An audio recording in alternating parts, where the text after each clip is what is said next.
저 말인가요? 내 이름은 종타쿠 오덕이죠. 우리 종도 여러분, 오늘 하루 어떠셨나요?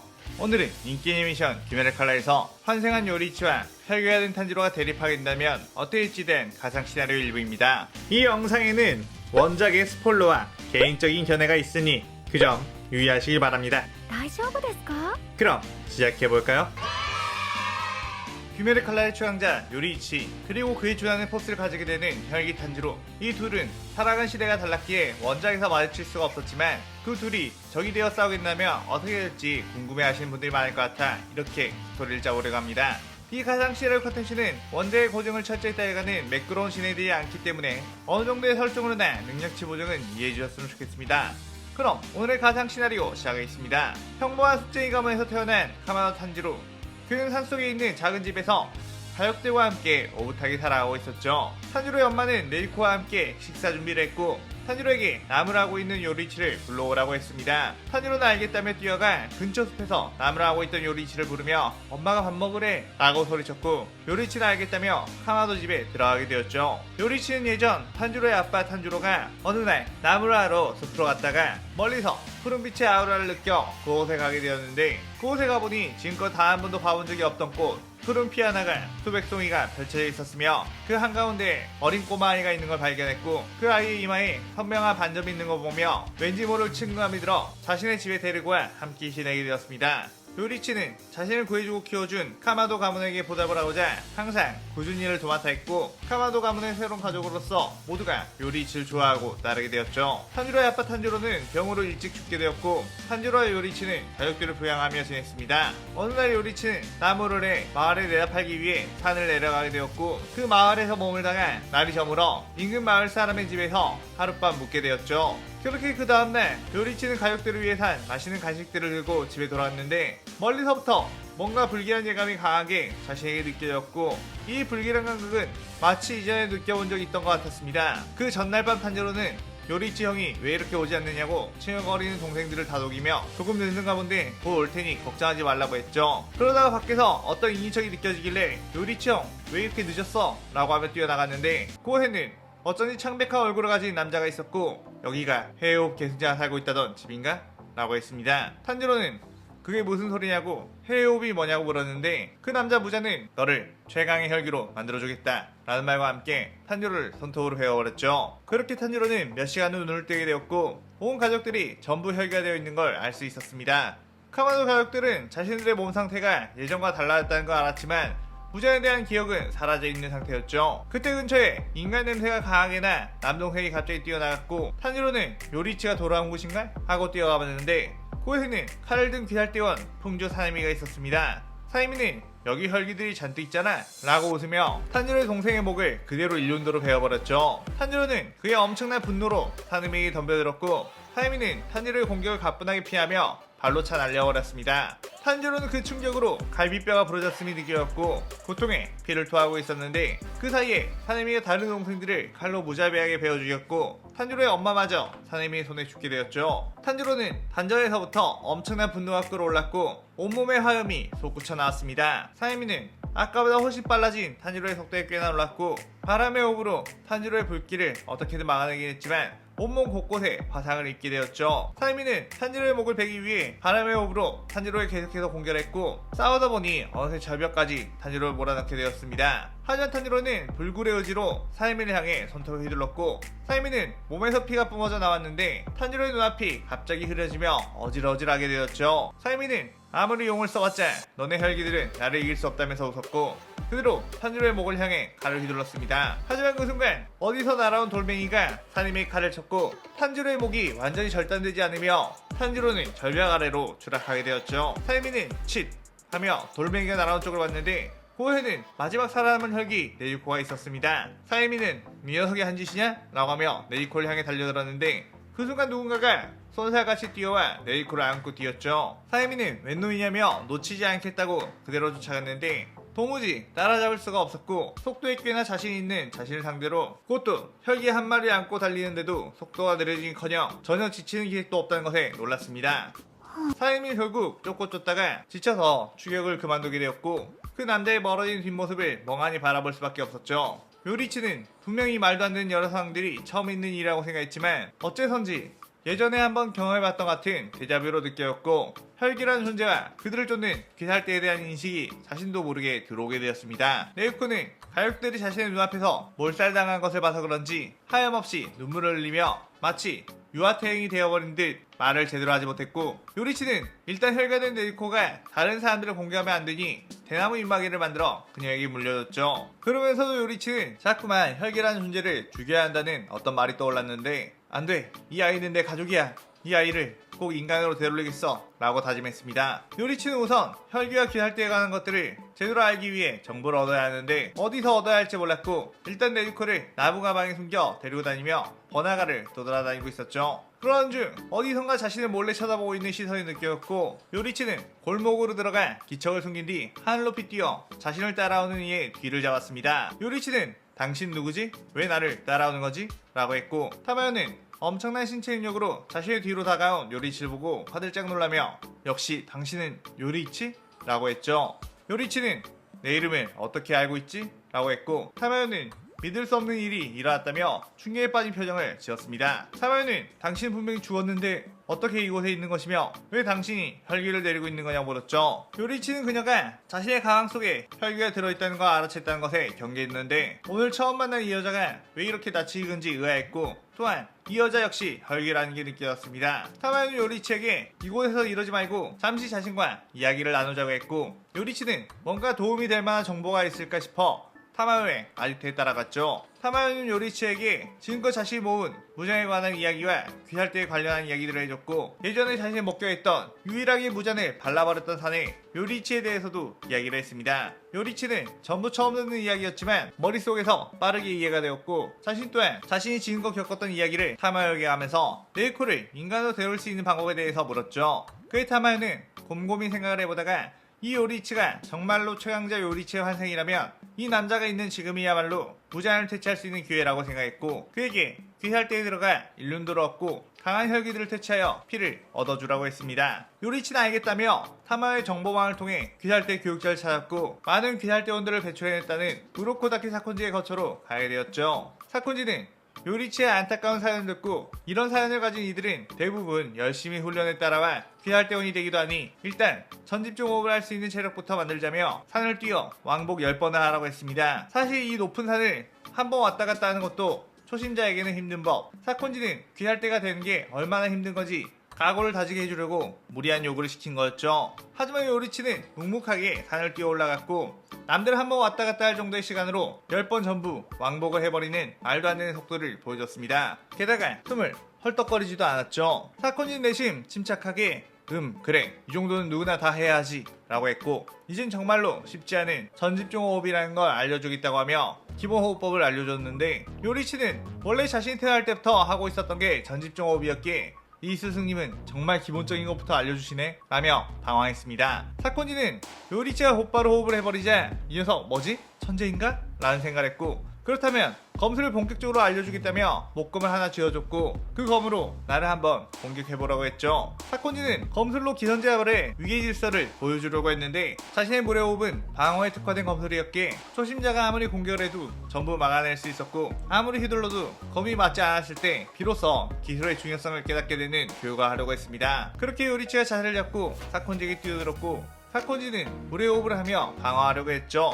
그런데 순간 번쩍하며 눈앞에 별이 반짝반짝거렸고 사콘지는 정신을 잃게 되었습니다. 잠시 뒤 눈을 뜨게 된 사콘지 그 앞에는 요리치가 무릎을 꿇고 죄송하다고 사죄하고 있었죠. 사콘지는 어리둥절하며 이게 어떻게 된 일이냐고 물었고 요리치는 제가 힘 조절을 제대로 하지 못해 스승님을 기절시켜버렸다고 했습니다. 사콘지는 자신은 전혀 방심하지 않았기에 이 녀석은 희대의 천재다 라고 느낀 사콘지는 벌떡 일어나 요리치에게 혼자서 한번 검을 휘둘러 보라고 했죠. 요리치의 검술을 넋이나가 쳐다보는 사콘지는 너는 지금 당장 선별시험을 봐도 될 것 같다며 곧바로 요리치를 내보냈습니다. 그렇게 선별시험에 참가하게 된 요리치. 시험이 시작되자 주변에서는 많은 비명소리가 들렸고 인간들을 공격하는 혈기들의 모습을 보자 요리치는 왠지 모르게 엄청나게 차분해지는 기분이 들었죠. 그때 요리치에게 달려드는 두 마리의 혈기. 자신들이 다가간 것도 모르는 아도한 녀석이 있구나 라며 길기로 섰는데 분명 요리치에 닿았다고 생각했던 날카로운 손이 공중 높이 떠올라 있었고 곧이어 자신들의 목도 하늘 높이 솟구쳐 버렸습니다. 요리치는 이 혈기를 베어내는 감각이 어쩐지 낯익었고 이 시험장에 있는 혈기들을 전부 베어버릴 수 있을 것 같다는 확신이 들었죠. 그 확신은 그대로 행동으로 이어졌고 시험장에 있는 혈기들은 요리치의 앞모습을 제대로 보기도 전에 목이 베어져 버려 땅에 떨어진 후 그의 뒷모습밖에 보지 못했습니다. 그리고 마지막으로 그 시험장에 가장 난이도 높은 혈기였던 손도깨비는 제법 맛있어 보이는 녀석이 있다며 요리치에게 수많은 주먹들을 뻗었는데 요리치는 그 주먹 사이를 여유롭게 파고들어 그대로 목을 날려버렸고 유유히 걸어나가며 시험을 끝내버렸죠. 귀살때 선별시험이 생긴 이래 가장 빠르게 시험이 끝났고 너무 많은 시험자들이 살아남아버려 귀살때에서는 혼자서 모든 혈기들을 퇴치한 요리치를 제외한 다른 시험자들은 따로 2차 검증을 해야 할 정도였습니다. 그렇게 요리치는 귀살때 선별시험에 합격해 1년 동안 배원복을 하사받으며 귀살대원이 되었죠. 한편 어떤 개울가에서 눈을 뜨게 된 탄지로 절벽에서 떨어진 뒤 계곡물에 흘러 어느 곳에 다다랐고 그 사이 탄지로의 몸의 상처는 전부 회복이 되어 있었습니다. 탄지로는 자신의 가족들을 칼로 베어 죽인 그 남자의 얼굴을 떠올리며 분노를 폭발시켰고 반드시 그 자식을 잡아 죽이리라 다짐했죠. 그렇게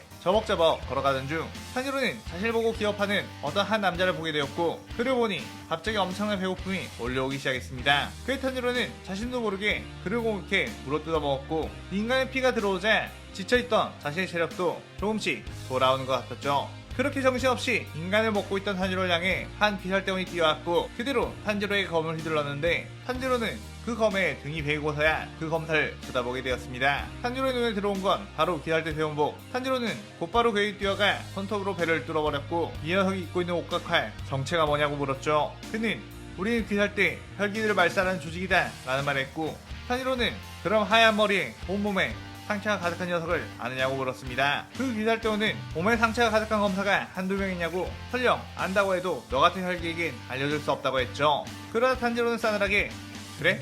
그럼 죽어라 라고 하며 놓아왔던 손을 빼어 피를 솟구치게 만들었습니다. 탄지로는 내 가족을 건든 녀석들 귀살대라는 녀석들은 내가 전부 다 박살내주겠어 라고 생각했고 분노에 가득 찬 탄지로의 주변에는 엄청난 불길이 치솟으며 주변에 있는 모든 것들을 태워버리기 시작했죠. 그때 어디 형아 너 뭐한 녀석이냐? 그런 짓은 적당히 하지 그래? 라는 목소리가 들렸고 탄지로가 그쪽을 보니 눈에 상현삼이라는 표식이 있는 한 혈기가 자신을 바라보고 있었고 그렇게 이 시나리오 일부가 끝이 나게 됩니다. 탄지로는 아카자가 혈기라는 것을 알아채고 아카자에게 신경 쓰지 말고 꺼져라 난 지금 매우 기분이 좋지 않으니까 이라고 했죠. 그러자 아카자는 탄지로의 앞으로 단스러운 점프를 막아섰고 너같이 물불 못 가리는 녀석들이 가장 빨리 죽더라고?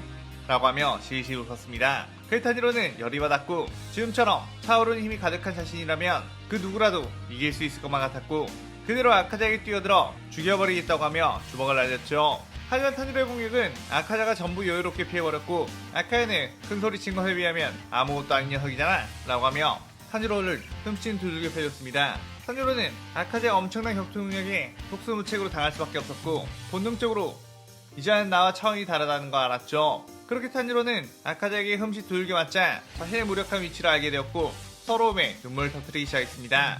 이렇게 약해서는 귀살대 녀석들에게 가족들의 복수를 할 수 없다고 말해요. 그러자 아카자는 귀살대를 그렇게 죽이고 싶으냐? 분노는 그렇게 사용하는 것이 아니라 따라와라 내가 사람들을 죽이는 방법을 제대로 알려주지 라고 하며 어디론가 데려갔죠. 아카자는 그렇게 탄지로에게 기본적인 전투 방법과 힘 조절을 하는 방법을 알려주기 시작했고 탄지로는 마치 스펀지가 물을 흡수하듯 아카자의 전투 방식을 몸에 익히게 되었습니다. 아카자는 탄지로가 가진 어떤 특유한 움직임에 흥미로웠고 이 녀석은 엄청나게 강해질 거라는 예감이 들었죠. 한편 귀살대원이 된 요리치는 여러 혈기들을 퇴치하며 나아갔고 나타공원산에 여러 마리의 혈기들이 포진되어 있다는 정보를 듣고 그곳으로 가게 되었습니다. 요리치는 자신을 향해 달려드는 거미 혈기들을 무자비하게 단칼에 베어버렸고 그들은 비명 한번 지르지 못하며 소멸해 갔죠. 그때 아빠 거미 혈기가 멀리서부터 쿵쾅거리며 뛰어왔고 감히 내 가족들을 건드리려니 죽고 싶어 환장을 했구나 라고 고함을 질렀습니다. 요리치는 방금 죽인 혈기들의 겉모습을 떠올리며 가족? 방금 죽인 혈기들이 모두 친가족인가? 라고 물었죠. 아빠 거미 혈기는 비록 친가족은 아니지만 우린 오래전부터 함께 동고동락해온 유대로 뭉쳐진 가족이다 라고 했습니다. 그러자 요리치는 죽은 카마도 가문의 식솔들을 생각하며 그래 무조건 피가 이어져 있어야만 가족은 아니지. 당신이 당신의 가족을 위하는 만큼 나도 내 가족을 인간으로 만들기 위해서는 어쩔 수 없이 너네와 싸워야 한다. 누가 누굴 죽이더라도 원망하는 일은 없도록 하지 라고 했죠. 그때 하는 루이가 뒤쪽에서 나타나 그 말은 네 형이 우리를 죽일 수도 있다는 확률이 있다는 건가? 분수를 몰라도 너무 모르는구나 라고 했습니다. 요리치는 루이의 모습을 보고 순간 엄청나게 동의하며 정색을 했는데 루이의 옆에는 네이코가 거미줄에 베인 채로 사로잡혀 있었기 때문이었죠. 요리치가 혈기대와 싸울 때 안전하게 네이코의 나무 상자를 구석에 놔뒀는데 루이가 혈기의 낌새를 알아채고 네이코를 사로잡은 거였습니다. 요리치는 그 아이를 놓아줘 라고 소리쳤고 루이는 이 혈기는 내가 친히 가족으로 만들어주지 라고 했죠. 그의 요리치는 칼을 쥐고 헤어업을 시작했는데 그때 뒤에서 아빠 거미 혈기가 요리치를 향해 주먹을 휘둘렀습니다. 루이는 그 모습을 보고 멍청한 검사 녀석 이 혈기를 신경 쓰느라 뒤에서 공격이 오는 줄도 모르는구나 라고 기득거렸죠. 그런데 그 순간 요리치가 뒤를 돌아 다가온 아빠 거미 혈기의 목을 그대로 날려버렸고 루이가 그걸 보고 재빨리 거미줄 혈기를 뻗으려 하는 순간 엄청난 속도로 요리치가 뛰어와 루이의 목을 베어버렸습니다. 루이는 이 말도 안 되는 속도는 뭐냐며 인간이 가질 수 있는 속도가 아니라고 하며 그대로 소멸하게 되었죠. 요리치는 네즈코에게 널 위험에 빠뜨려서 미안하다고 했고 네이코는 요리치의 손을 꼭 잡으며 안심했다는 표정을 지었습니다. 그런데 그때 수습을 위해 온 귀살대원들이 요리치를 둘러싸았고 당신은 귀살대 본부로 데려오라는 명령을 받았다고 했죠. 요리치는 그의 귀살대 본부로 가게 되었는데 그곳에는 이미 모든 주들이 모여 있었고 분위기는 꽤나 험악해 보였습니다. 귀살대원들은 요리치의 팔을 줄로 포박했고 주들은 지금부터 귀살대 교율을 위반 후 혈기와 함께 다니고 있는 것에 대한 재판을 열겠다고 했죠. 요리치는 네이코는 다른 혈기들과 달리 인간을 한 번도 해친 적이 없다고 해명을 했지만 만약 그렇다고 해도 귀살대는 어떤 일이 있어도 혈기를 대체해야 하는 조직 귀살대원이 혈기를 두둔하는 일이나 혈기와 협력을 하는 건 있을 수 없는 일이라고 했습니다. 예로부터 그러한 자는 어떠한 경우에서도 과감하게 처벌하는 것이 귀살대의 관행이라고도 덧붙였죠. 그 말을 들은 요리치는 갑자기 처음 보는 기억이 주마등처럼 스쳐가게 되었습니다. 자신은 귀살대 주들에게 둘러싸인 채 무릎을 꿇고 있었고 한 여자의 혈기를 놓아주고 형이 혈기가 되어버린 것에 대한 책임으로 할복을 하라고 명하는 모습 때 요리치는 여전히 규율만을 중시하고 있는 이 귀살대에 실망을 하게 되었고 순간 자신을 묶어놓은 밧줄을 힘으로 풀어버린 후 네이코의 나무 가방을 들고 있는 귀살대원에게서 그 나무 가방을 낚아챘죠. 그때 전방에서 너희 자식 저번에 여자의 기를 빼돌려 도망친 녀석이구나 라는 목소리가 들렸고 요리치가 그쪽을 보니 탄주로를 공격했던 풍주 사내미가 있었습니다. 사내미는 이번엔 절대 놓치지 않겠다 라고 하며 바람의 호흡을 사용해 요리치에게 덤벼들었고 요리치는 칼을 칼집에서 빼지 않은 상태로 칼을 들어 사내미의 공격들을 쳐냈죠. 요리치는 사내미를 보고 열이 받았지만 이들은 그저 자신이 맡은 혈기 말살이라는 임무를 성실히 수행할 뿐 이들도 혈기에 의한 피해자라는 걸 알았고 그들을 베어 죽일 수는 없다고 판단했습니다. 요리치는 최대한 이들과 싸움을 피해 이곳에서 빠져나가려고 했지만 상대는 9명의 주들이었으니 그냥 도망치기는 쉽지 않은 상황이었죠. 주들은 귀살대 본부 안에서 혈기와 탈핵병이 생긴다면 엄청난 수치로운 일이라며 적극적으로 요리치를 막아섰고 엄청나게 쏟아지는 여러 공격들에 요리치는 칼을 뽑아 헤어업을 사용해 전부 날려버렸습니다. 그때 순식간에 자신의 앞에 나타난 음주우지 탱겐이 쇠사슬로 요리치를 포박하려고 하자 요리치는 빠르게 그 쇠사슬을 뛰어넘은 뒤 칼등으로 탱겐의 급소 3곳을 거의 동시에 가격했고 탱겐은 순간 정신을 잃어버렸죠. 그리고 이어서 자신이 덤벼드는 사조 오바나이의 기묘한 공격들 보통 사람에게는 오바나이의 검이 휘어져 날아와 당황할 테지만 요리치의 눈에는 오바나이의 검의 궤도가 정확하게 어디를 향하는지 보였고 그대로 카운터 공격으로 칼등을 사용해 오바나이를 날려버렸습니다. 그리고 양옆에서 달려드는 충주 시노부와 연주 미칠이 요리치는 아무리 강력한 실력을 가진 자들이라지만 여자인 그들을 칼로 공격하기는 찝찝했고 아까 탱긴이 자신을 포박하려고 했던 쇠사슬을 들어 그녀들의 공격을 피한 뒤 그대로 둘의 몸을 묶은 뒤 나무 위로 걸어버렸죠. 그의 미치리는 엄청난 괴력으로 그 쇠사슬을 풀어버리려고 했지만 그렇게 하다간 함께 묶인 시노부의 몸까지 박살이 날 거라는 걸 깨달아 히잉거리며 그대로 묶여있을 수밖에 없었습니다. 요리치는 그 후 다시 빠져나가려고 몸을 돌렸는데 그곳에는 타주 무이치로가 요리치를 향해 안개호흡을 사용해 공격을 했는데 요리치는 내비치는 세계로 그 공격들을 피한 후 무이치로의 몸을 자세히 보더니 뭔가 왠지 모를 이상한 기분이 들었고 카마도 가족보다 더 친근한 기분이 들었죠. 그것을 느낀 것은 무이치로 역시 마찬가지 요리치와 눈이 마주치자 더 이상의 공격할 의지가 생기지 않았고 그저 그를 바라볼 수밖에 없었습니다. 그때 염조 랭국 교유로가 화염의호로 뛰어오며 자넨 엄청난 실력을 지녔지만 교율 위반을 했고 혈기를 이곳에서 내보낼 수는 없다고 공개했고 요리치는 그 공격마저 해외호흡으로 깨버린 후 연기역으로 쿄유로의 급소를 향해 검을 휘둘렀는데 그때 수주 기우가 무례호흡으로 요리치의 공격을 막았고 그 여파로 기우 역시 날아가 버렸죠. 쿄요로는 참으로 보면 볼수록 아까운 인재지만 자신의 책무를 다해야 하니 너무 원망하지 말라고 하며 다시 뛰어들었습니다. 그의 요리치는 쿄요로의 모습에서 자꾸만 어떤 기억들이 떠오르는 듯 했고 이렇게 생긴 사람과 이런 호흡을 쓰는 사람이 굉장히 낯이 있다고 생각했죠. 하지만 이런 실력자를 상대로는 빨리 제압하고 도망치는 것이 상책이기에 내비치는 세계로 쿄요로의 검술을 파괴한 뒤 급소를 타격해 쿄요로조차 쓰러뜨렸습니다. 그 순간 공기를 가르며 날아오는 묵직한 철퇴가 요리치를 향해 공격했고 요리치는 그 철퇴를 가로 방어했지만 멀리 튕겨나갔고 가까스로 낙법으로 착지했죠. 하지만 네이코의 나무 가방이 그 틈에 요리치의 어깨에서 빠져나가 옆쪽으로 엎어졌고 풍주 사내미가 바람의 호흡을 사용해 그 안에 있는 네이코를 베어내려고 달려들었습니다. 그 순간 요리치는 이대로면 네이코를 사내미에게 잃게 된다는 생각이 들어 자신의 최대 스피드를 내어 뛰었고 칼등이 아닌 칼날 부분으로 사내미의 바람의 호흡을 그대로 베어버렸죠.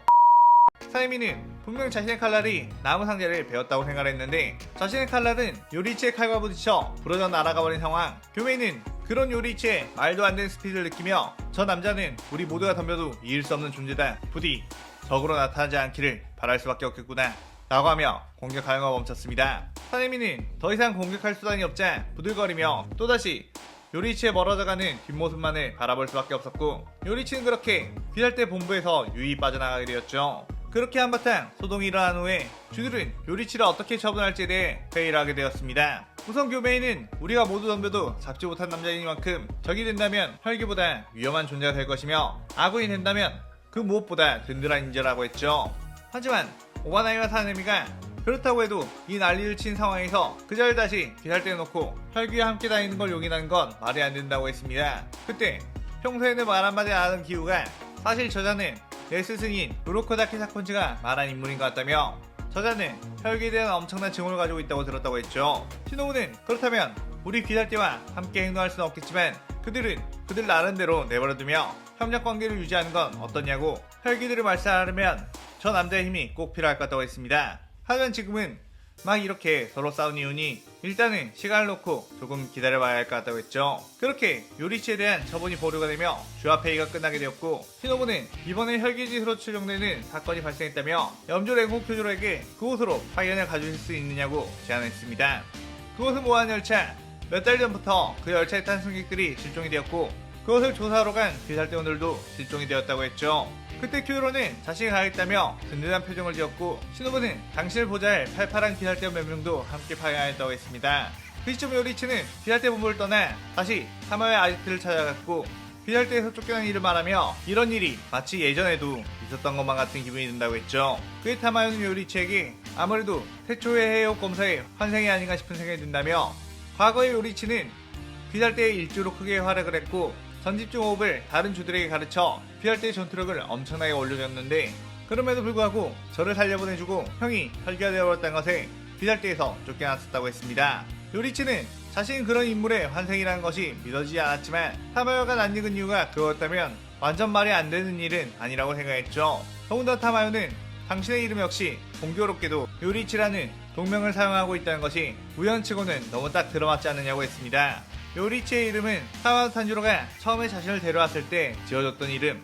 탄지로는 어떻게 요리치라는 이름을 알고 지어준 건가 의문이 생겼죠. 그런 중 예전 어릴 적의 탄지로가 요리치라는 이름을 지어주며 해줬던 이야기가 떠올랐는데 탄지로는 예전에 우리 가문의 조상님들을 괴물로부터 구해줬던 뛰어난 검사님이 있었고 그의 검술을 기르기 위해 히노카미 카오라라는 동작을 전사하고 있는데 그 검사님의 이마에 너와 같은 반점이 있었다고 하며 너도 그 검사님처럼 우리 가문을 지켜줄 아이로 성장하길 바란다며 요리치라고 짓는다고 했었습니다. 한편 탄지로는 아카자에게 언제까지 이렇게 수련만 해야 하는 거냐며 당장 귀살대 녀석들에게 가서 복수를 하고 싶다고 했죠.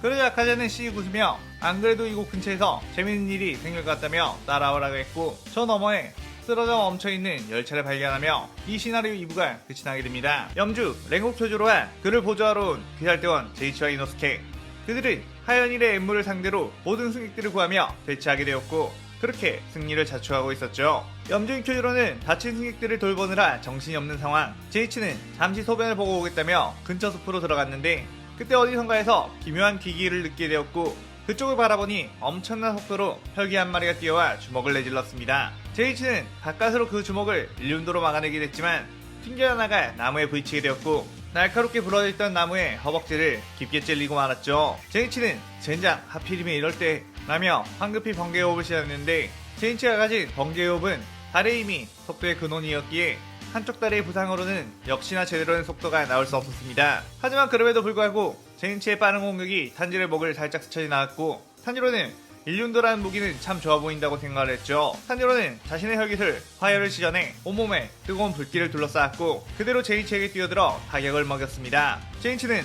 그 공격을 일륜도로 방어를 했지만 화염의 공격이 2차적으로 공격을 해 자신의 몸에 달라붙었고 그 불길을 신경 쓰느라 방어 자세가 흐트러지게 되었죠. 그렇게 탄지로는 제인치의 빈틈을 노리고 그대로 제인치의 복부를 연타했고 제인치는 그대로 땅바닥에 처박히며 쓰러졌습니다. 그 순간 이노스케가 뛰어와 너 이 자식 무슨 짓이냐 라고 하며 짐승의 호흡을 시전해 탄지로를 덮쳤고 탄지로는 자신도 모르게 제인치의 일륜도를 잡고 그 공격을 막아냈죠. 탄지로는 칼을 손에 잡으니 왠지 모르게 사용하기 훨씬 잘 맞는다고 생각이 되었고 그대로 자신의 혈기술을 칼에 휘감은 뒤 이노스케를 압박했습니다. 이노스케는 이 자식 마구잡이로 휘두르는 것 같은데도 엄청나게 강하다 라고 생각했죠. 탄지로가 칼을 휘두를 때마다 뒤따라오는 화염은 이노스케의 본능이 위험하다고 판단했고 잔뜩 움츠러지다 보니 이노스케의 장점인 유연한 방식의 공격을 할 수가 없었습니다.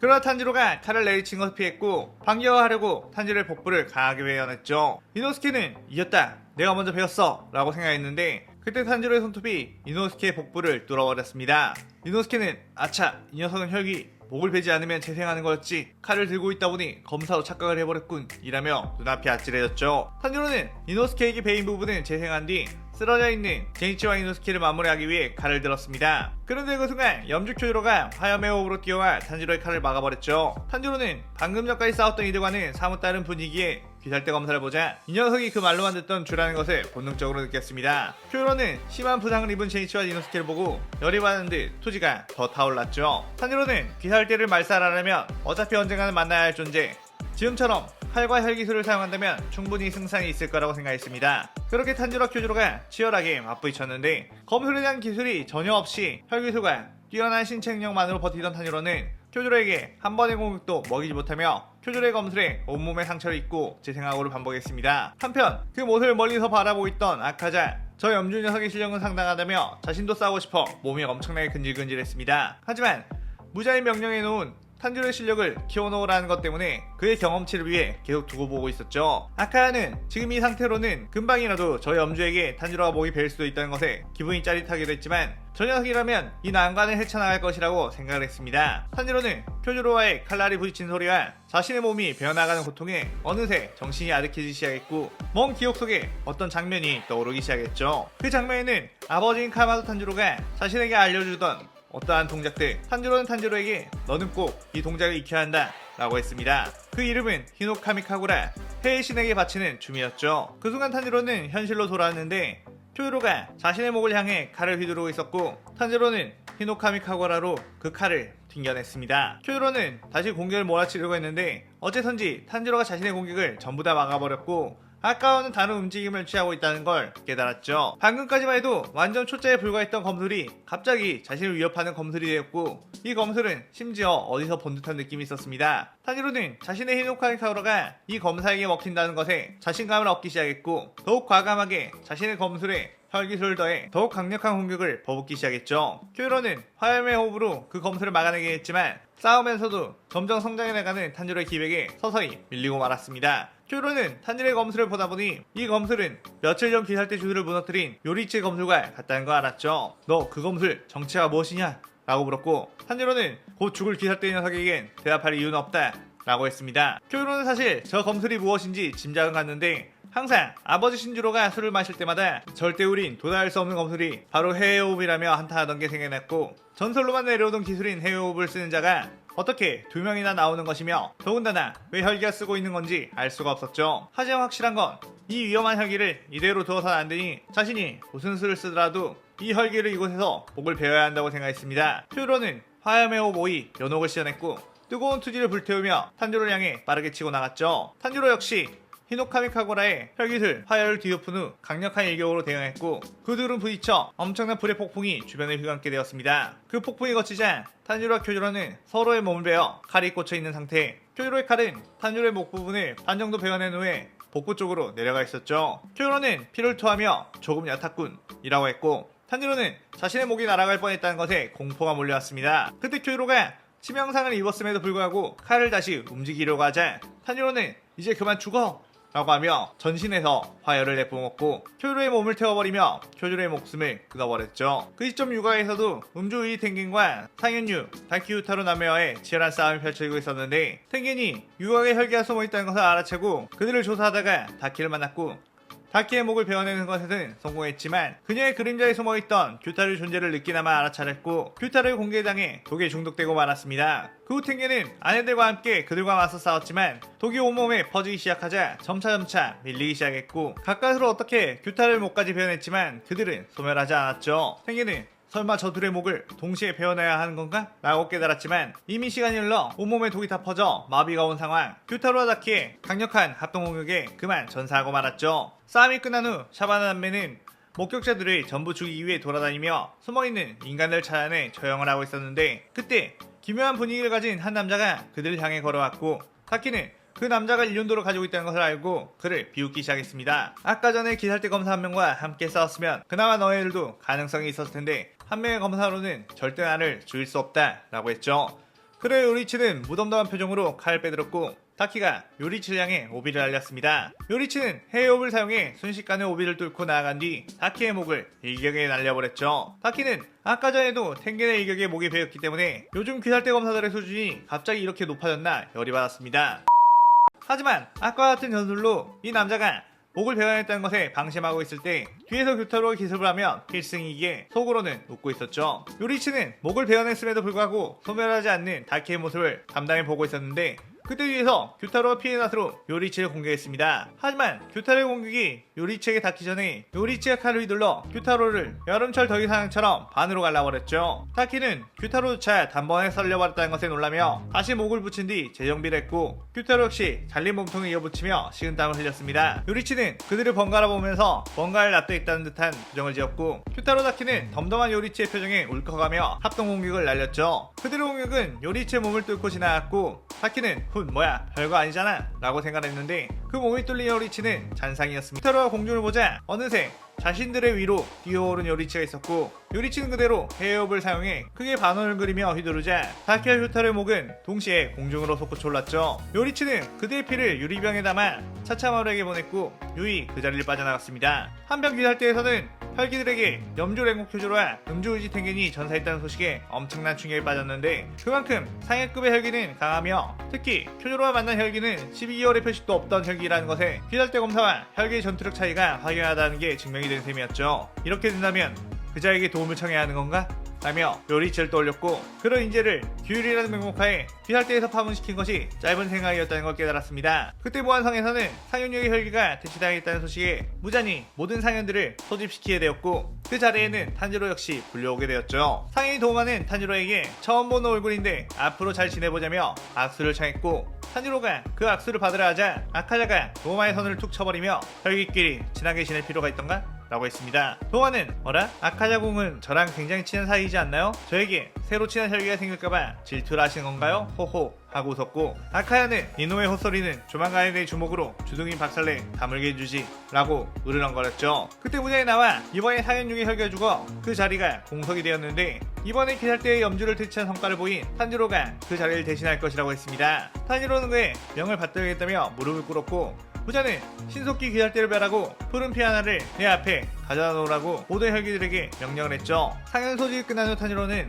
무한성에서 나가려고 일어났는데 갑자기 누군가가 목에 칼을 슥 하고 겨누었고 그쪽을 보니 상현이 코쿠시보가 있었습니다. 아카는 그에 당황하며 코쿠시보님 갑자기 왜 이러시는 거냐고 했고 코쿠시보는 듣자하니 검술을 쓰는 혈기라고? 한번 내게 실력을 보여주지 않겠나? 라고 했죠. 그의 탄지로는 검을 들어 히노카미 카고라를 시연했고 코쿠시보는 그 동작을 보며 6개의 눈이 귀둥그레졌습니다. 코쿠시보는 내 녀석 해외호흡을 어떻게 쓸 수 있는 거지? 라고 물었고 탄지로는 해외호흡?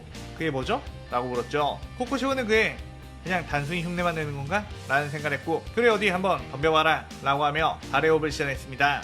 그렇게 탄지로의 히노카미 카오라와 코쿠시보의 다레옵이 부딪히며 무한성 전체가 울릴 만큼의 굉음이 퍼져나왔고 그렇게 이 시나리오 3부가 끝이 나게 됩니다. 코쿠시보와 탄지로의 공격이 서로 부딪히자 튕겨 나온 쪽은 바로 탄지로. 코쿠시보는 그 검술은 그렇게 사용하는 것이 아니라며 매몰차게 다레옵으로 탄지로의 몸 곳곳을 베어냈고 탄지로의 열을 받아 혈기술과 함께 히노카미 카오라를 사용해 공격했지만 코쿠시보의 앞에서는 무용지물이었습니다. 마치 탄지로의 공격 방향을 전부 읽어버린 듯이 탄지로의 검의 끝에서 카운터를 먹였고 탄지로는 저번에 아카자를 상대했을 때보다 더 큰 무력감에 빠졌죠. 자신이 강했다고 생각하면 또다시 더 강한 상대가 앞에 나오니 자신은 얼마나 약한 존재인가 서러웠습니다. 그때 코쿠시보는 감히 그딴 실력으로 해외호흡을 쓴다며 검을 들지 말라고 했고 그 호흡을 쓰는 자는 무엇보다 강해야 한다고 했죠. 그의 탄지로는 그렇다면 당신이 내게 강해지는 방법을 알려달라고 했습니다. 코쿠시보는 탄지로를 보며 지금 이 녀석의 해외호흡은 자신의 기억 속에 있는 요리치의 해외호흡에는 발밑에도 미치지 못한 상태.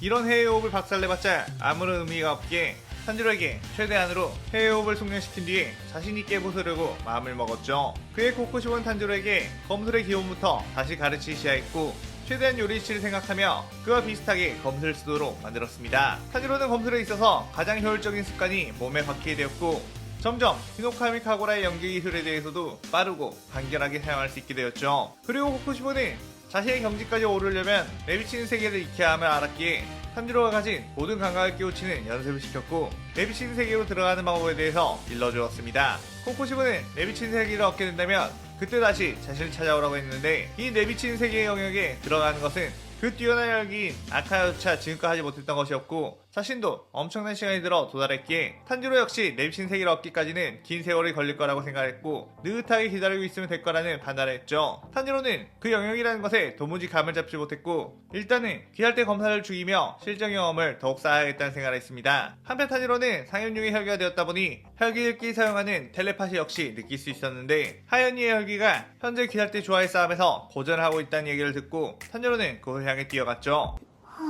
탄지로는 자신의 이 강해진 검술을 시험하기에 주가딱이라며 그곳에 도착을 했는데 멀리서 하연이의 혈기의 목을 베어버리는 장면과 함께 절대 잊을 수 없는 얼굴인 풍주 사네미가 보였습니다. 탄지로는 사네미를 보자마자 드디어 우리 가족의 원수를 만났다면서 단전에서부터 분노가 끌어올랐고 그대로 해호흡 참격으로 사네미를 공개했죠. 사네미는 자신이 날아온 참격을 바람의 호흡으로 막았고 탄지로의 얼굴 보더니 만나서 반갑다는 표정으로 그래 결국에는 만날 줄 알았다. 내가 놓친 혈기는 꼭 죽여야 직성이 풀리는 타입이란 말이지 라고 했습니다. 탄지로는 그대로 뛰어들어 사네미에게 맹공을 퍼붓었고 사네미는 탄지로가 해외호흡을 쓰자 너희 자식 어떻게 그 자식이랑 같은 검술을 쓰는 거지? 라고 했죠. 탄지로는 그게 무슨 소린지 알아먹을 수 없었기에 묵묵하게 사네미를 공개했는데 그때 뒤쪽에서 또 하나의 검술 기묘하게 휘어드는 검력이 탄지로의 등을 베어버렸습니다. 탄지로는 칫 한 명이 아니었나? 라고 생각하며 뒤를 보니 그곳에는 사조 오바나이가 있었고 사네미와 오바나이는 동시에 탄지로에게 공격을 퍼붓었죠. 음주와 염주의 죽음으로 인해 더 이상의 최고 전력들을 잃을 수 없다는 이유로 주들은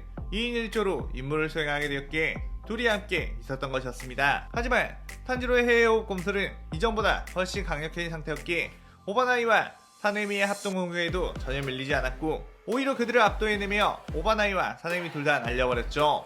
탄지로는 쓰러져 있는 사네미에게 뛰어가 그대로 뭘 내리치려고 했는데 그 순간 어질어질해지며 취하는 느낌이 나기 시작했고 이전의 절벽에서 사네미를 공격했을 때와 같은 만취 상태가 되어버렸다는 걸 깨달았습니다. 사네미는 내가 저번에도 말했지 난 희귀를 가지고 있기에 혈기된 나를 절대로 이길 수 없다고 말이야 라고 하며 그대로 탄지로의 몸을 공격했죠. 탄지로는 반사신경으로 가까스로 목이 베이는 걸 막으며 뒤로 물러났고 이 어지러움을 이겨내지 않으면 가족의 복수를 하지 못하고 여기서 죽게 될 거란 걸 알았습니다. 탄지로는 어지러움을 극복하기 위해 온몸에 신경을 곤두세웠더니 더 어지러움이 증폭이 되었고 그때 문득 예전 아버지 탄지로가 식인곰을 처치할 때 해줬던 말이 생각이 났죠. 어떻게 벼약한 아버지가 식인곰을 단번에 잘라버렸는지 물어봤을 때 탄지로는 곰의 움직임을 눈으로 쫓으려 집중하는 것보다 그저 마음을 비우고 그 존재 자체를 느끼면 오히려 상대의 움직임을 더 또렷하게 알 수 있다고 했습니다. 탄지로는 이 어지러운 상황에서 눈을 감고 자신에게 있는 모든 감각을 열었고 자신에게 뛰어드는 사네미의 존재를 느꼈죠. 사네미는 이 녀석 사는 것을 포기했나 보구나 잘 가라 라고 하며 칼을 휘둘렀는데 탄지로는 그 칼을 쓱 하고 피해버렸고 다시 눈을 뜨자 사내미의 몸이 투명하게 보이며 그의 움직임을 예측할 수가 있게 되었습니다. 물론 뒤쪽에서 공격해오는 오바나의 움직임까지 느낄 수 있던 탄지로는 오바나의 공격을 피한 뒤 그대로 발로 차 날려버렸죠. 사내미는 탄지로가 자신의 피냄새에 적응해버린 건가 싶어 부들거렸고 그래도 아직은 해볼만하다며 계속해서 공격을 해댔습니다. 하지만 탄지로는 내비치는 세계를 얻고 차분한 마음이 되자 이전에는 그저 분노의 감정만이 가득해 몸 주변에서만 활활 타오르던 혈기소 화열이 마치 살아 움직이는 것처럼 자유자재로 움직이며 사내미를 덮쳤고 사내미가 그것을 막아내라 정신이 없는 틈을 타 해외호흡을 사용해 사내미의 다리를 베어버렸죠. 그리고 자신에게 또다시 뛰어드는 오바나이 역시 화염의 창으로 몸을 움직이지 못하게 꿰뚫어버렸고 그대로 이곳저곳에 베어버렸습니다. 사내미의 오바나이는 이 자식 너무 강하다 라고 생각하며 패배를 직감했고 탄지로가 저벅저벅 걸어오며 사내미를 마무리하려고 했죠. 그런데 그때 탄지로는 순간 아찔한 위기감이 들었고 황급히 점프를 하자 그곳에는 거대한 철구가 날아와 박혔습니다. 그리고 다른 쪽에서는 수주 기우가 물의 호흡으로 탄지로에게 뛰어와 검을 휘둘렀고 탄지로는 그 공격에 멀리 튕겨나가 바닥에 고꾸라졌죠. 한편 어떤 한 마을에 들어서는 요리이치 타마요는 몇 달 전에 어떤 한 마을이 혈기들로부터 점령을 당했고 그곳의 혈기들이 모여 마치 혈기 군대를 육성하고 있는 것 같다는 정보를 들었다고 했습니다. 함께 힘을 합치는 것이라는 혈기들이 그만큼 모여있다는 것은 분명 상현급의 혈기가 통솔하고 있을 터 그쪽 애가 상현을 퇴치하고 피를 얻어오라고 했죠. 요리이치가 그 마을에 들어서자 인간으로 위장한 혈기들이 보였고 요리이치를 보며 이 마을에는 웬일로 오셨냐며 오시느라 시장하실 텐데 음식을 나눠준다며 어떤 집안으로 데려갔습니다. 인간 냄새를 맡은 다른 혈기들은 요리치가 들어간 집을 서성거리며 쳇, 저 녀석이 먼저 찜을 해버렸나? 아쉽군 이라고 했는데 그 순간 집이 두동강 나버리며 구경하고 있던 혈기들의 목이 바닥으로 뚝뚝 떨어졌죠. 멀리 있던 혈기들이 무슨 소란이냐며 뛰어왔는데 그곳에는 수십 마리의 혈기의 목이 떨어져 있었고 그 한가운데에는 요리치가 있었습니다. 혈기들은 피살대 검사의 습격이라면서 요리치를 향해 모두 뛰어들었고 요리치는 오히려 한꺼번에 덤비니까 편하다며 이랍에 그 혈기들의 목을 동시에 베어버렸죠. 그때 상현호 교코가 웬 놈이냐며 불이 나게 뛰어왔고 요리치는 교코의 눈에 있는 상현호의 표식을 보고 안심하듯 해외호흡을 시전했습니다. 교코는 피살대 검사가 습격했다고 해서 엄청나게 많은 녀석들이 찾아온 줄 알았는데 고작 한 명이었나? 라고 하며 씩 웃었고 항아리에 숨어 이 검사를 가지고 놀아야겠다는 생각을 했죠. 자신의 엄청난 스피드로 곳곳에 있는 항아리에 왔다 갔다 거리면서 요리치의 체력을 빼놓을 심산이었습니다. 요리치는 교코가 항아리에 숨자 그대로 그 항아리를 베어버리려 앞으로 돌진했는데 그 항아리 안에 있던 교코가 다른 항아리로 옮겨가는 게 눈에 보였고 굳이 뭐하는 짓이지? 라고 하며 그 항아리로 가는 교코를 그대로 베어버렸죠. 교코는 자신이 항아리에서 빠져나간 타이밍은 한 박자 빨랐기에 인간의 눈으로는 인식을 할 수가 없을 텐데 어떻게 한 거지? 라며 바닥에 고꾸라졌고 황급히 전투태세를 갖추려고 변신을 해봤지만 변신하자마자 요리치의 해외호흡에 목이 베어 날아가 버렸습니다. 그때 이게 무슨 일이냐며 상현사 한탱구가 튀어나왔고 요리치는 그를 쓱 보더니 그대로 한탱구의 목을 베어버렸죠. 하지만 한탱구는 분신으로 나눠져 요리치를 공격했고 요리치는 또다시 그들의 목을 베어냈음에도 불구하고 그들은 다시 분열했습니다. 요리치는 그들의 몸을 들여다보니 이들은 심장이 없었고 본체가 따로 있다는 것을 직감했죠. 그때 어디선가에서 느껴지는 조그마한 시선 요리치는 그쪽을 향해 고개를 돌렸고 한탱구의 본체는 바위틈에 숨어서 요리치를 보고 있다가 뭔가 요리치와 눈이 마주친 기분이 들었습니다. 에이 이렇게 멀리서 어떻게 자신이 쳐다보는 걸 알아챘겠느냐고 그냥 우연히 고개를 돌린 것 뿐이겠지 라고 생각했는데 요리치가 그대로 그곳을 향해 한 걸음에 달려왔고 칼로 바위를 쳐내 부숴버렸죠. 한탱구는 당황하며 어서 분신들에게 기자를 처치하라고 했는데 요리치는 한탱구의 본체에 심장이 있다는 걸 확인한 후 그대로 목을 잘라버렸고 그러자 요리치에게 달려오던 분신들이 재가 되어 바람에 흩날려졌습니다. 한편 암주 교메이와 수주 기우의 등장으로 또다시 위기에 빠지게 된 탄지로 내비치는 세계를 얻었다곤 해도 이제 막 터져있기에 완벽한 활용이 어려웠고 이미 사내미와 오바나이가 싸우면서 체력이 많이 소진한 상태였죠. 특히 교메이는 엄청난 전투력으로 탄지로를 압박했고 탄지로는 해외호흡으로 교메이를 공격했지만 공수 밸런스가 뛰어난 교메이를 상대로 압도할 수가 없었습니다. 특히나 방어에 특화된 호흡을 사용하는 기우 역시 탄지로의 화열을 막아내며 버티는 데 주력했죠. 탄지로는 이들과 치열한 공방전을 펼치고 있다가 문득 왜 이들은 나의 목을 치려는 것보다 방어에 주력하는 거지? 라는 생각이 들었는데 하늘을 보니 어느새 동이 터오고 있다는 것을 알 수 있었습니다. 탄지로는 아차 싶은 생각이 들었고 교메이와 기우는 지쳐있는 상태로 조금만 더 버티면 된다 라고 했죠. 처음에 교메이와 기우가 각자의 호흡으로 탄지로를 공격했을 때 탄지로가 내비치는 세계를 통해 공격들을 대부분 회피하고 방어했는데, 그때 쓰러져 있던 오바나이가 저 자식을 공격하려다가 괜히 반격을 당한 것보다 시간을 끌어서 태양에 소멸시킨 것이 더 효율적이라고 했고, 곧 동이 터올 시간이 되기에 교메이와 기우는 최대한 버티며 시간을 끌었던 것이었습니다. 그 사실을 늦게 알아차리게 된 탄지로는 그제서야 후퇴를 하기 위해 뒤로 물러섰는데, 교메이와 기우, 오바나이가 탄지로를 둘러싸으며 보내려고 하지 않았죠. 탄지로는 어차피 이대로 가다가 자신은 태양에 소멸당할 테니 소멸할 때 소멸하더라도 저 자식만은 죽이겠어 라는 생각을 했고, 도망가는 척하며 주들의 시선을 돌린 채 쓰러져 있는 사람에게 뛰어들어 그의 심장을 칼로 찔러버렸습니다. 그러자 교메이의 쇠사슬이 날아와 탄지로의 몸을 휘감았고 태양이 서서히 탄지로를 비추기 시작했죠. 탄지로는 이제 끝인가? 라고 생각하며 눈을 감았는데 태양의 따스한 빛이 탄지로의 몸속을 파고들자 엄청난 고통이 일어나며 정신이 아득해졌습니다. 그런데 그때 어린 날의 추억이 주마등처럼 스쳐 지나갔는데, 아빠인 탄지로가 요리치를 집에 데리고 오던 날 탄지로는 요리치와 함께 있는 신비한 꽃을 발견했다며 푸른 피 하나를 가져왔는데, 어린 탄지로는 그게 먹는 건 줄 알고 그 꽃을 냠냠하고 먹어버렸죠. 탄지로는 이때의 기억이 왜? 라며 의문을 가졌고, 그 순간 이 자식 왜 죽지 않는 거지? 라는 소리가 들려 눈을 떴습니다. 탄지로는 동이 텄는데도 불구하고 소멸하지 않았고 그대로 화열을 시전해 교메이의 쇠사슬을 부리쳐냈죠. 탄지로는 절망한 표정의 주들을 보며 어라? 너네들의 마지막 수가 안 통한 것 같은데?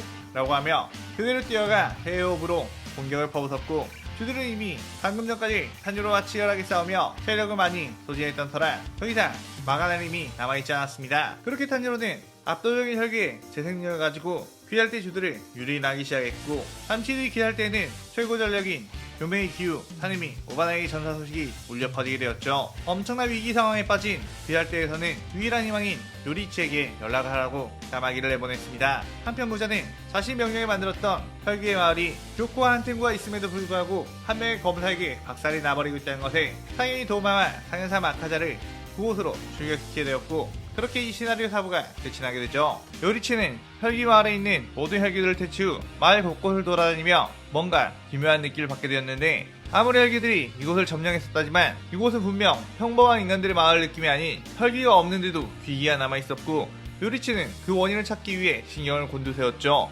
그때 자신의 귀살대 까마귀가 날아와 귀살대의 많은 주들이 불과 칼을 쓰는 한 혈기에게 살해당했다고 전했고, 그 혈기는 아무래도 태양을 극복한 것 같다고 했습니다. 요리치는 그 소식에 꽤나 놀랐고, 태양을 극복한 혈기라니 그럼 그 혈기는 어떻게 죽여야 하는 거지? 라는 생각을 했죠. 그때 갑자기 강력한 귀기, 혈기의 존재가 느껴졌고, 보통 이 정도의 혈기의 기기라면 저 멀리서부터 접근한 게 느껴졌을 텐데 어디선가 갑자기 소환된 것처럼 떡하니 근처에서 튀어나온 듯 했습니다. 이야, 이곳에 있는 그 많은 혈기들을 혼자서 다 퇴치했다는 건가? 거참 대단한 녀석인 것 같군. 역시 귀할 때 주인가? 라고 하며 상현사 마카자와 상인이 도우마가 눈앞에 등장했죠. 요리치는 그들을 보고 덤덤히 나는 귀할 때 검사가 아니야 라고 했습니다. 아카야는 아무렴 뭐 어떠냐며 오랜만에 하는 강자와의 싸움, 저번에 봤던 염주 녀석보다는 나를 즐겁게 해주길 바란다며 파괴할 아침을 시연했고, 그대로 요리치를 향해 주먹을 날렸죠. 요리치는 그 주먹을 아사라히 전부 피해냈고, 요리치를 제외한 요리치 주변의 모든 땅이 순식간에 초토화가 되었습니다. 요리치는 이 정도의 스피드와 파워 정도면 귀할 때 암주와 동급? 아니면 그 이상인가? 라는 생각을 했고, 아카는 요리치에게 별다른 투지가 느끼지 않았기에 너 이 자식 지금 나를 상대로 여유를 부리는 거냐? 라고 화를 내며 더욱 묵직한 연타를 날렸죠. 그러자 요리치는 칼을 쥐고 해외호흡을 시작했고, 아카야는 저 검술은 탄지로해? 라는 생각을 했지만 아직까진 큰 투기가 느껴지지 않았기에 경계를 하지 않았습니다. 하지만 그 순간 아카야의 눈앞까지 요리치가 다가왔고 아카야의 목을 향해 칼을 뻗었죠. 아카야는 예상하지 못했다는 생각과 동시에 목이 날아간다는 공포가 느껴졌는데, 그때 도우마의 빙벽이 요리치의 공격을 막았습니다. 도우마는 아카자에게 아카자공, 저 남자가 공격을 하는데 뭐가니 뭐라고 있는 거죠? 라고 했죠. 아카야는 모든 공격에는 투기가 서려있다는 편견 때문에 투기 없이 공격하는 요리치의 반응을 전혀 하지 못했지만, 도우마는 눈으로 요리치의 공격을 보고 그것을 막아낸 것같습니다. 아카야는 자신이 아무것도 하지 못하고 죽을 뻔했다는 굴욕감에 자신의 최대 공격 파괴살 총식 청은난장광을 요리치에게 날렸고, 무수히 쏟아지는 매서운 공격으로 한 대라도 맞으면 치명상이라는 생각을 했죠. 하지만 요리치는 해오 작골염이 향한 사랑에 앞으로 나아가며 고속회전배기를 했고, 아카야는 그런 걸로는 이 무수한 연타를 다 차지할 수 없다 라고 외쳤는데, 자신의 청은난장광의 공격이 어느새 중지가 되었고 정신을 차려보니 양팔이 전부 절단이 되어 있는 상태였습니다. 아카야는 이 정도는 곧바로 재생을 해보면 된다고 생각했지만 혈기된 이후로 처음 느껴보는 엄청난 고통이 절단된 팔에서 느껴졌고 팔이 제대로 재생이 되지 않는다는 걸 알았죠. 그때 도우마가 합세를 얼음창을 만들어 요리치에게 날렸고 요리치는 그 창을 피하며 뒤로 폴짝 물러났습니다. 도우마는 아무래도 역시나 제가 상대를 해야 할 것 같군요. 저는 절대로 검사 따위에게 지지 않는 능력을 가졌으니까요 라고 했죠. 도우마는 원거리로 얼음 혈기술을 계속해서 날렸고 그 날리는 틈을 타 자신의 주변에 미세한 냉기 결정들을 흩뿌려 놓으며 어서 요리치가 자신을 향해 뛰어들어오길 기다렸습니다. 보통 검사들은 원거리 공격자를 상대하려면 최대한으로 파고들어 공격하는 전략을 세우게 되고 그렇게 뛰어들어오게 되면 냉기 결정들이 폐에 들어가 폐가 괴사당해버리는 거죠.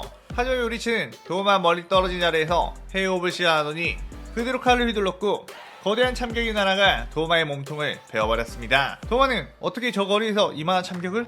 이라며 놀랐지만 다행히 일륜도에 직접 베인 것은 아니기 때문에 도우마의 몸은 금방 재생이 되었죠.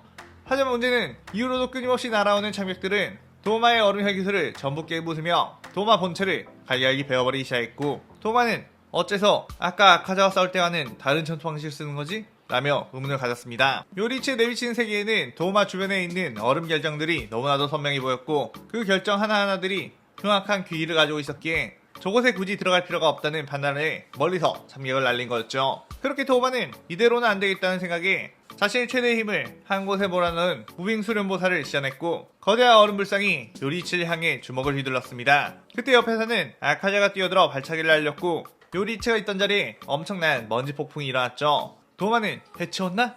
라는 생각을 했는데 그때 먼지가 서서히 걷히며 얼음 불상의 몸이 자자작 금이 가며 무너지기 시작했고 공중에는 아카자의 목이 하늘 높이 솟구쳐 올랐습니다. 도우마는 무너져버린 얼음불상을 다시 일으키려고 했는데 순간 섬뜩한 기분이 들어 앞을 보니 어느새 요리치가 다가와 있었고 이제 주변에 거슬리는 냉기 열정들이 없구나 라고 하며 도우마의 목을 그대로 날려버렸죠. 도우마는 아차 싶은 생각이 들었고 일부러 요리치가 이런 공격을 유도했다는 것을 깨달으며 소멸해 나갔습니다. 요리치는 그 후 이들이 갑자기 출현한 그곳을 찾아봐야겠다는 생각으로 마을 곳곳을 세심하게 바라봤고 비로소 그곳의 갈피를 잡게 되었죠. 요리치는 그러다가 기묘한 문을 발견하게 되었고 그 문을 끼익하고 열게 되었습니다. 그러자 그곳에는 누군가가 쓱 걸어 나왔고 둘은 눈을 마주치고 소스라치게 놀라게 되었죠. 그는 바로 상인의 코쿠시보. 코쿠시보는 어째서 네가 살아있는 거냐?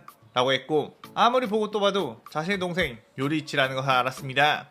요리치 역시 코쿠시보를 보자마자 자신에게 없었던 기억, 전생의 형의 모습이 떠올랐고 자신도 모르게 눈물을 흐르며 형님 아직도 이러고 계셨습니까?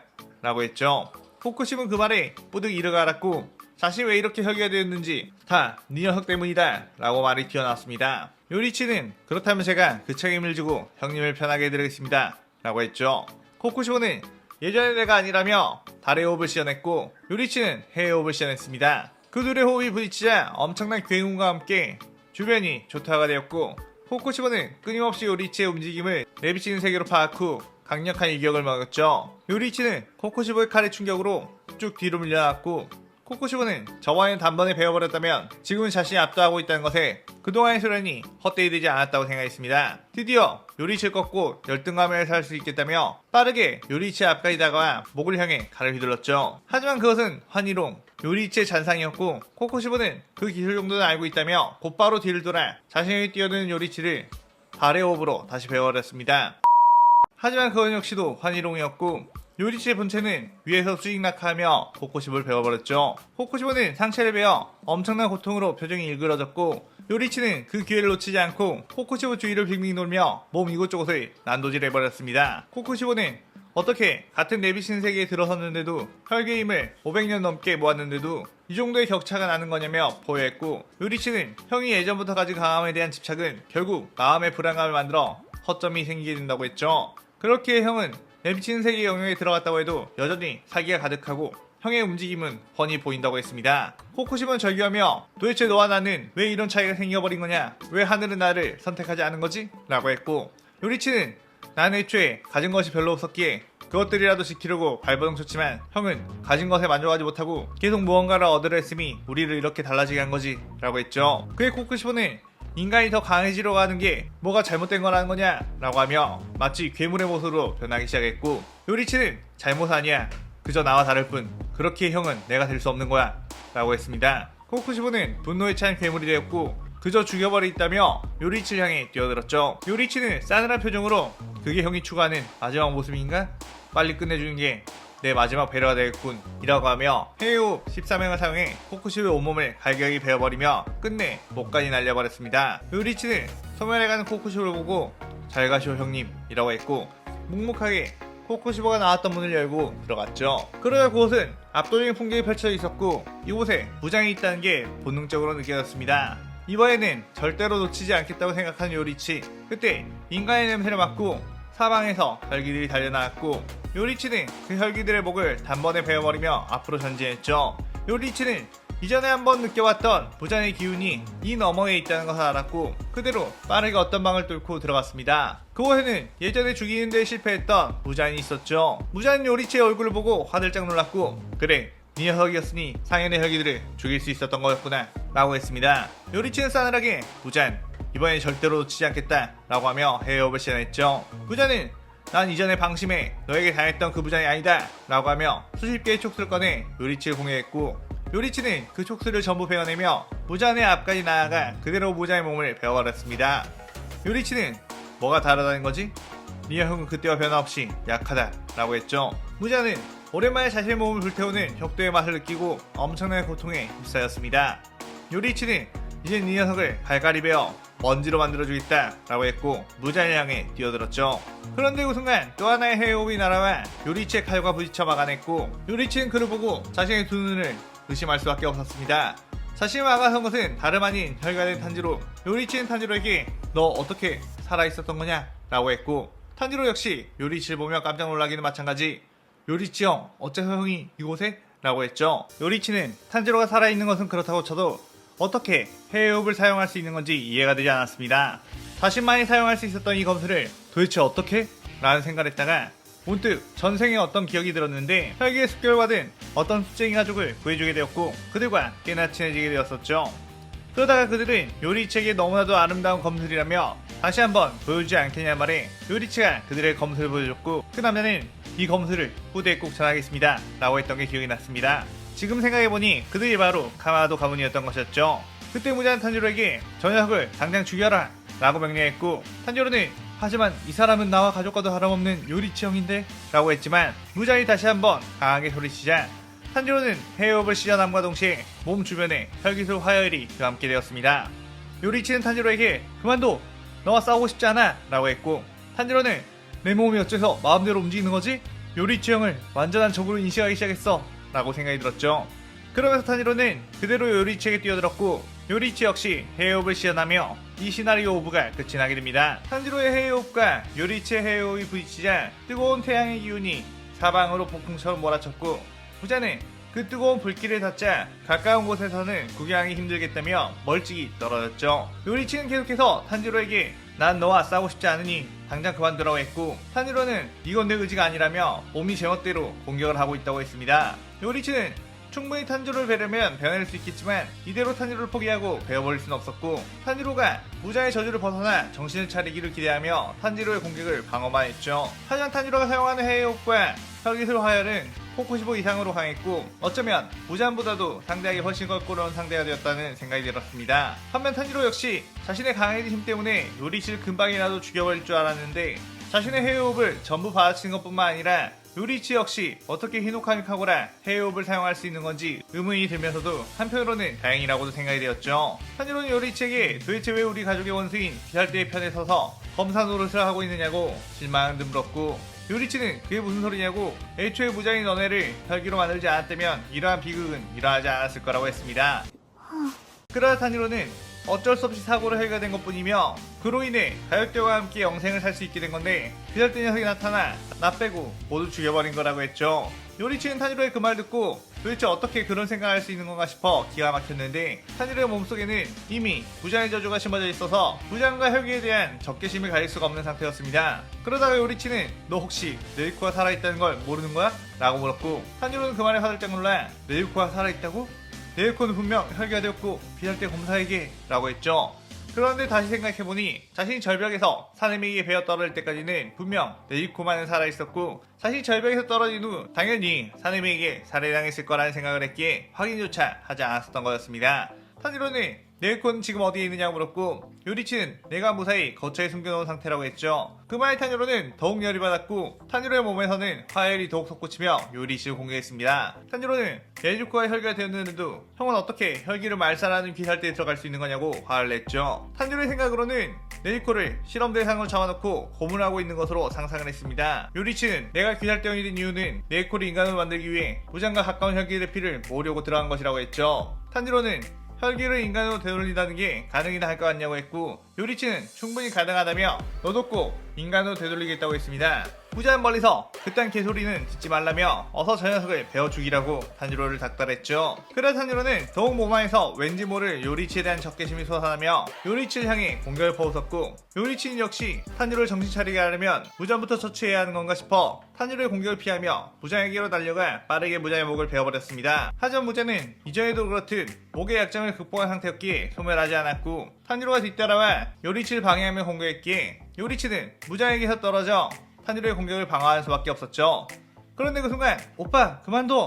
라는 목소리가 들렸고 그쪽을 보니 타마요와 네지코가 있었습니다. 타마요는 요리치가 모든 상인들을 죽이고 무한성에 들어갔다는 소리를 듣자 이젠 무장만이 남았다며 무장의 최후를 눈으로 확인하고 싶어 네지코를 데리고 찾아온 거였죠. 요리치는 네지코의 모습을 보고 벌써 인간화가 많이 진행이 되었다는 걸 알 수 있었고 탄지로는 네지코의 얼굴을 보자 정말로 네지코가 살아있다는 것에 엄청난 동요가 일어났습니다. 부자는 타마요를 보자마자 저 계집이 살아있었구나. 탄지로 저 계집을 바로 처치해라 라고 명령했고 탄지로는 자신도 모르게 네지코와 타마요를 향해 뛰어들어 해협을 알리려고 했죠. 탄지로는 요리치에게 어서 나를 막아 라고 소리쳤습니다. 요리치는 그들이 탄지로에게 당하게 되면 곧바로 퇴치당할 수도 있었기에 탄지로를 막아야 했고 어쩔 수 없이 탄지로의 본체를 베어버렸죠. 탄지로는 요리치의 혁도에 힘에 고통스러워했고 요리치는 이곳으로 혹시 무장의 저주를 벗어날 수 있기를 기대했습니다. 그런데 그때 무장이 촉수를 내뻗어 네지코와 타마요를 향해 공격했고 요리치가 그 촉수를 베어내며 그들을 지켰는데 그 순간 무장이 탄지로에게 다가가 나를 흡수해라 탄지로 라고 명령했고 속으로 무장이 빨려 들어가기 시작했죠.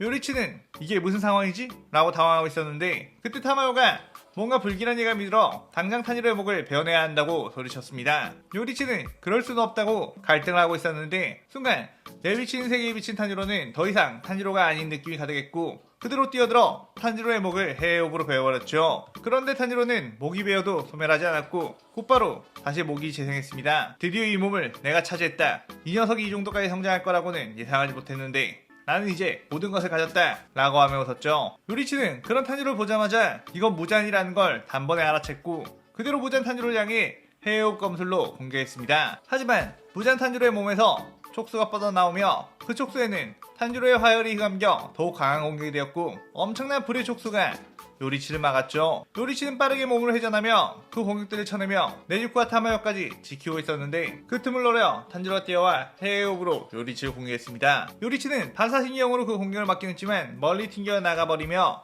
땅바닥에 처박혔고 온몸에 엄청난 충격이 일어났죠. 무장 탄지로는 그에 멈추지 않고 맹공격을 퍼붓었고 요리치의 몸 이곳저곳에 상처가 생기기 시작했습니다. 요리치는 그것을 받아치며 어떻게든 버텼고 그 둘의 싸움의 여파는 무한성 이곳저곳을 무너뜨렸죠. 그렇게 한참 치열한 싸움이 펼쳐지고 있을 때 타마요는 네지코를 데리고 어느 한 곳으로 뛰어나갔고 무한성을 유지시키고 있는 나키멘을 잡아 죽이게 되었습니다. 그러자 무한성이 붕괴가 되기 시작했고 지붕 너머로 태양이 비춰옴을 알 수 있었죠. 요리치는 타마요 네지코를 보며 태양빛이 어서 피해 라고 외쳤지만 타마요 네지코는 태양빛에 닿아도 소멸하지 않았습니다. 타마요는 그동안 사연들의 피를 가지고 만든 약으로 혈기를 인간으로 되돌리는 약을 만들었고 그 약의 첫 번째 효능은 바로 태양을 극복할 수 있게 되는 거였죠. 그걸 알았던 타마요는 어차피 네지코와 자신은 태양을 극복했고 지금 탄지로 속에 있는 무잔을 대체할 수 있는 방법은 태양뿐이라고 생각했습니다. 하지만 태양을 극복했던 것은 탄지로 역시 마찬가지. 무잔 탄지로는 크하하 웃으며 그래 이제 태양도 나를 어찌하지 못한다. 나는 진정한 영생을 누리게 된 거다 라고 하며 요리치를 공격해 날려버렸고 요리치는 치열한 싸움 끝에 점점 지쳐가며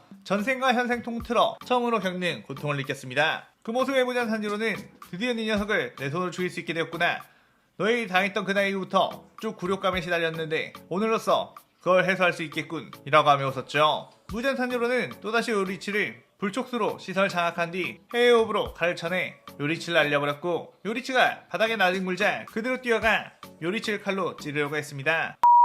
그런데 그 순간 네즈코가 뛰어와 무잔 탄지로를 와락 안았고, 오빠 그만해 정신 차려 라고 소리쳤는데, 무잔 탄지로는 방해하지 마라 라고 하며 그대로 네즈코를 촉수로 날려버렸죠. 그 뒤 요리치를 마무리하기 위해 무잔 탄지로가 칼을 내리치려고 했는데, 요리치의 눈앞에서 칼이 멈췄고 무잔 탄지로는 몸을 엄청나게 부들거리고 있었습니다. 무잔 탄지로는 이게 어떻게 된 일이지? 왜 몸이 마음대로? 라고 했다가 갑자기 요리치에게 형 어서 나를 베어버려 라고 소리쳤죠. 요리치는 그의 헤어업을 사용해 무잔 탄지로를 갈갈이 베어버렸고, 무잔 탄지로는 다시 재생하며 반격을 하려고 했는데 또다시 몸이 마음대로 움직이지가 않았습니다. 무잔 탄지로에게 너 이 자식 완전히 흡수당한 것이 아닌가? 저항하지 말고 잠자코 구경이나 해 라고 했고, 탄지로는 내 가족들을 더 이상 해체할 순 없어 라고 했죠. 그렇게 탄지로는 무장과 몸의 지배권을 가지고 힘겨루기를 했고, 그러던 와중 요리치는 탄지로의 몸을 내비치는 세계로 꿰뚫어 보다가 결심한 듯 헤어업으로 뛰어들어 탄지로의 오른쪽 가슴을 찔러버렸습니다. 그러자 탄지로 역시 고통에 몸부림치며 자신의 오른쪽 가슴을 찔러버렸죠. 그러자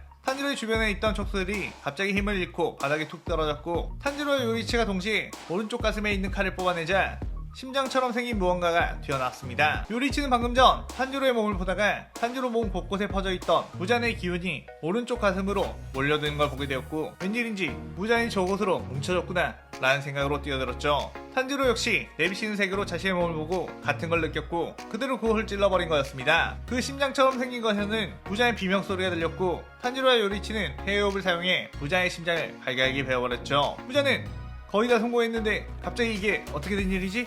라고 비명을 질렀고, 탄지로와 요리치는 무자비한 헤어 공격으로 무장의 모든 형체가 먼지가 되어버리도록 만들어버렸습니다. 탄지로는 내가 어떻게 무장을 뵐 수 있게 된 거지? 라며 의아했는데, 아까 네즈코가 탄지로에게 뛰어들어 껴안았을 때 타마요가 준 약이 든 주사기를 몸에 꽂아 넣었고, 무자는 탄지로의 모든 것을 흡수하기 위해 온 힘을 다하고 있었기에 타마요의 약이 탄지로의 온몸, 무잔의 온몸에 빠르게 퍼져나갈 수 있었죠. 타마요의 약은 첫 번째 효능이 태양을 극복할 수 있는 거였고, 두 번째 효능은 무잔의 저주를 벗어나는 것, 몸속에 있는 무잔의 힘을 약화시키는 것이었기에 무잔이 탄지로의 몸에서 거부 반응에 의해 한 구석으로 모이게 되었고, 그게 바로 무장의 심장 형태로 오른쪽 가슴에 생겼던 것이었습니다. 탄지로는 그 후 혈기의 힘이 점점 빠져나가며 쓰러졌고, 방금 무장을 빼낸 곳의 가슴의 상처에서는 피가 솟구쳐 오르기 시작했죠. 탄지로는 요리치에게 형, 네즈코를 구해줘서 정말 고마워 라고 숨을 헐떡이며 말했고, 네즈코에게 내가 가족들을 혈기로 만들어버린 무장의 편에 서서 많은 사람들을 죽여왔다며 정말 미안하고 부끄럽다고 하며 눈을 감았습니다.